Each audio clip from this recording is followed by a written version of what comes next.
Caszette's Sleepless is iconic because of the vocoding sound. I don't honestly know what they did exactly. I tried to recreate it and I ran into trouble after trouble after trouble. I will show you what I did here in Ableton, and then I will show you what I tried to do in Logic and why I found the Evoc 20 to be a little bit lacking. And really it was only for one reason. Had nothing to do with the sound, had nothing to do with the programming, had nothing to do with errors in the code or anything like that. It had everything to do with efficiency of audition, which I found to be inefficient. So let me walk you through vocoding for a bit. Before we get too deep into things, let me just show you real quick one thing that I'm playing with both in the vocoder and outside the vocoder on the vocal is the concept of the formant. Let me first turn off this rack. I have Isotope's Nectar here on the vocal. You can see in the middle it's the formant. I've dropped the formant 2.2 semitones. The formant is, you can kind of think of it as the root pitch of a human voice. It's not really pitch exactly, but it's what happens when you try to deepen your voice, or when you're trying to make yourself, when you try to, like taking helium, kind of shoots your formant way up high, kind of freezes your formant a little bit, makes everything tight, and therefore rises the overall pitch character of your voice. Here I'm lowering it down a little bit. Props to my man Sid, who one of our students, who's just an amazing singer, producer, songwriter, and touring rock star. Authentically. I asked him to do me a favor. He sang the vocal for me, so thanks, Sid. Appreciate it. It worked out beautifully.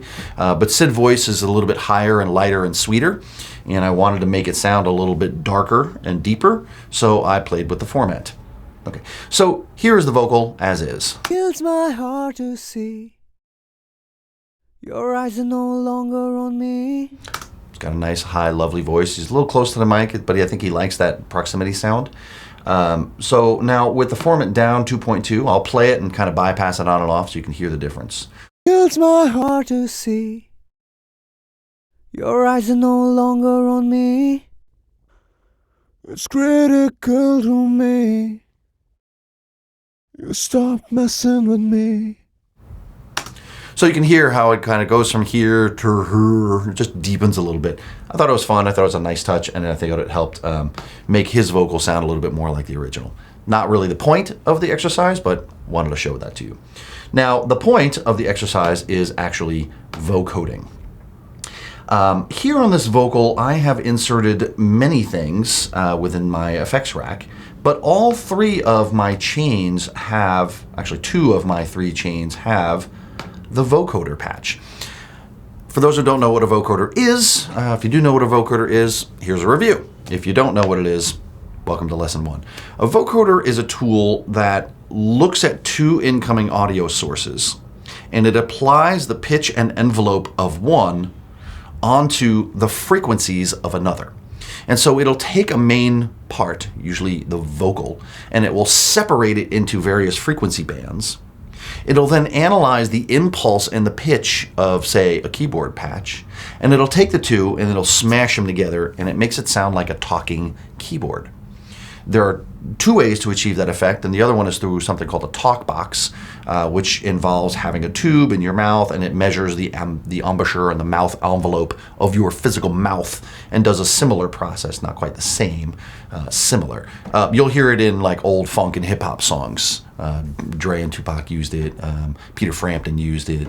That's the talk box. This is the vocoder. It's a little bit different.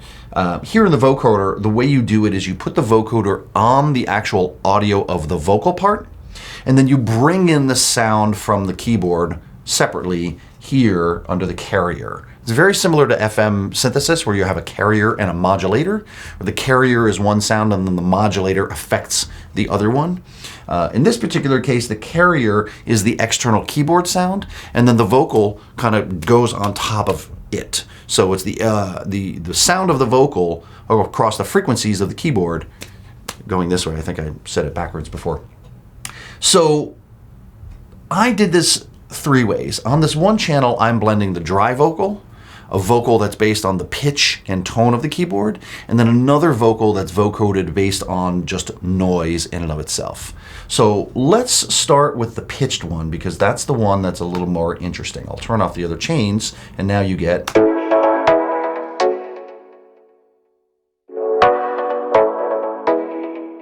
So here in this middle chain, this is the vocoder that's pitch centric. So it's listening here, the external source is chosen, and I'm pulling sound right from Captain Chords. So the chords and the progression that I already built in Captain is shooting in, and that's the audio that's the carrier, and then the modulator, the voice, is going on top of it.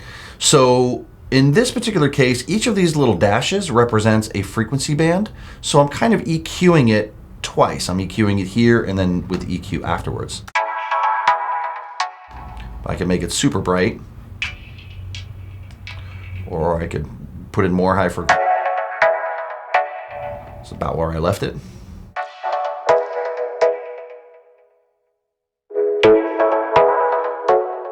Okay, so that's the vocoder. A couple of things to watch out for. You actually can mess with the formant here as well. So if you don't have Nectar and you don't want to do the formant there, you can do the formant here on the vocoder. In fact, you can put on the vocoder and don't have it vocoding from anywhere and just mess with the formant on the vocoder. Totally fine. The things to really watch out for with the vocoder that make it either work or not work is this unvoiced knob. Right now with unvoiced all the way to the left, it's listening very carefully to the synth. And if I turn it all the way up, it starts thinking about noise. Okay, so in the case where you want pitch from the keyboard, keep it in unvoiced. Whereas here in the actual noise vocoder, I didn't bother grabbing it from the external source. I just said, screw it, use noise with a slightly different frequency map. And you can see here it's voiced all the way 100% unvoiced. It's not hard to see. You can get the vocal quality much more clearly here. Whereas the other one is carrying a little bit of the vocals, but it's got a lot of the pitch. This one has a lot of the vocals and noise. You can make a blend there in if you want. But as you turn it down, you're basically just getting less of the effect. So between the two of them,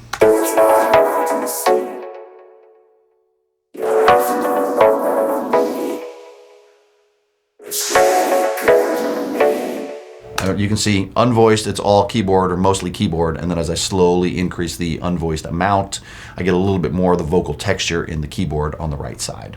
With, of course, the dry formant adjusted through a compressor and echo. It's not hard to see. Your eyes are no longer on me. It's critical to me.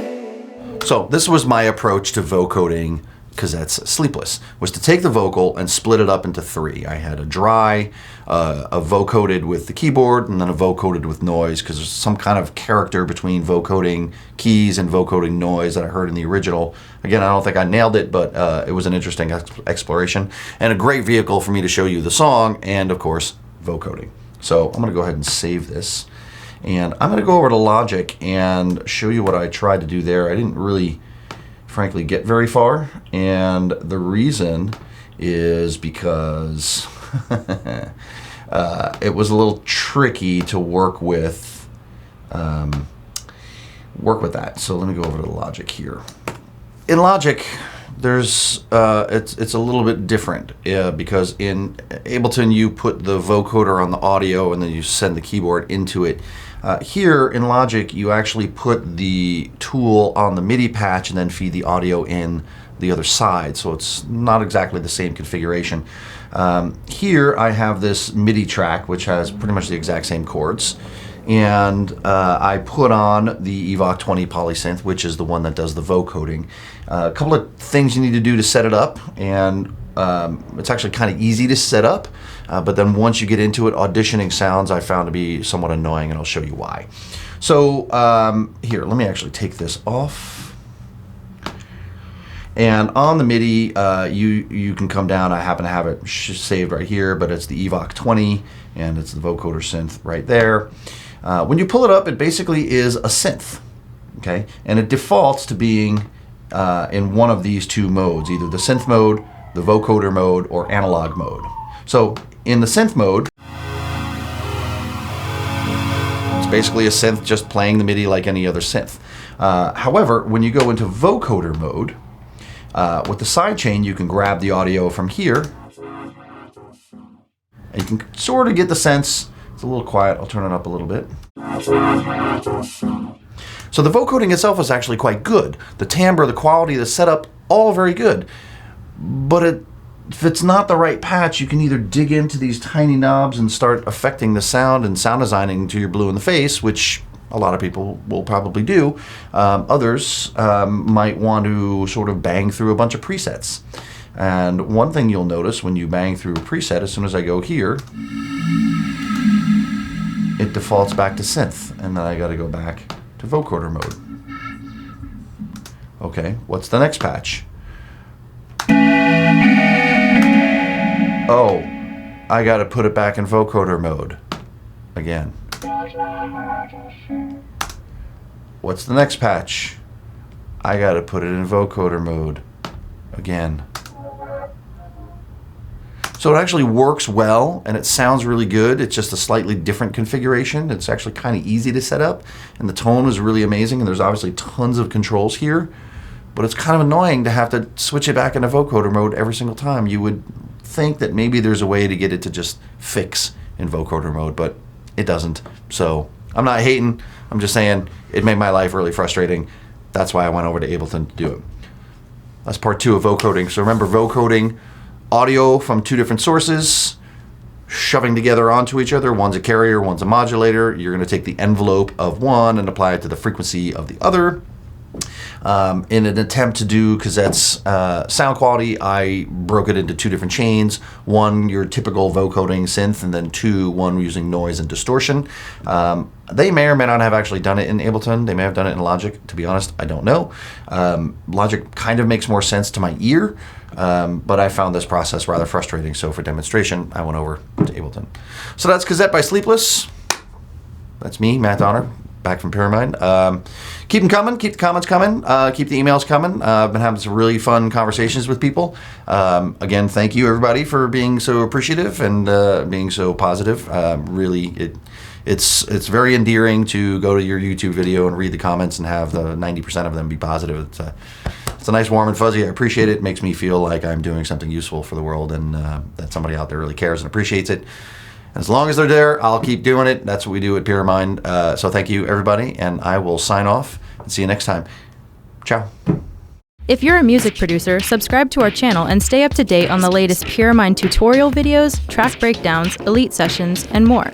Visit us at pyramind.com.